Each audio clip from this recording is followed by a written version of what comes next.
Sveiki gerbėmieji, sveiki mylimieji, kas nuramins širdelę. Dabar, greitai, tuoj. Čia žiūrėti tiem, kam širdelė šiandien neramiai jaučiasi. Jeigu jūsų širdelė rami, tai pasiųskit draugų ir net nieko nesirūpinkit. Tai va, liepiau įsirinkti, yra prašiau jo. Tai pirmoji korta yra vyriausioji žinė. Tai labai intuicijos ir tokios nuojautos ir ypatingos išminties korta. Tai jūs rytoj nuramins. Galbūt tai asmuo su tokiom savybėm iš šalies. Ateis kas nors pasakys, paaiškins, kad nerimauti nėra ko, kad nerimauti yra nesveika, kad tai lengvai išsprendžiama. Taip ir yra.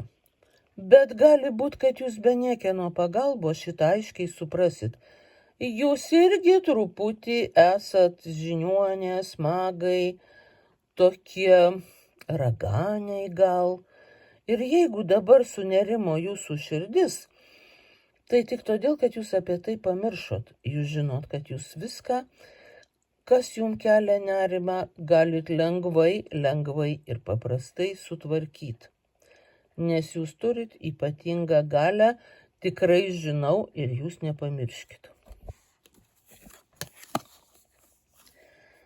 Kai širdį nuramins, čia nėra joks karas.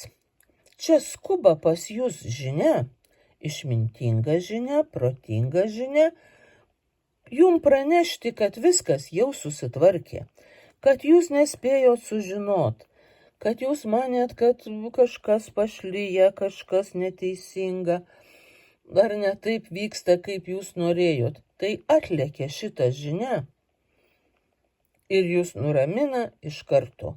Jūsų širdelė viską supranta ir puikiausiai eina, kur jūs ten einat, pasivaikščiot, paskaityt, pamiegot. Va, ir širdelė tampa rami, norėjau pasakyti.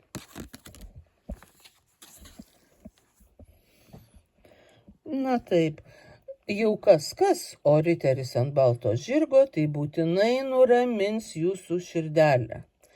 Riteris ant balto žirgo moka pakalbint, paguost, pralinksmint, užjaust ir visaip kitaip palepint, kaip tik jūs norit. Tai labai jausmingas ženklas, jūs tikrai kažkas ateina nuramint. Va tuoj ir užeis.